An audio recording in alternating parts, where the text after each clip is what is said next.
చెయ్యలేరని ఆకాశానికి చెప్పని ఈ రక్తాక్షర లేఖని ఇప్పుడే పంపని అన్నం పుణ్యం ఎరగని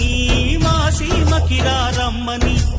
ఆహ్వానం అందించని మెరిసే చూపుని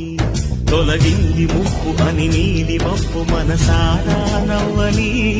చిరుతల్లు ముంపు మన ముంగిలంత ముత్యాలే చల్లని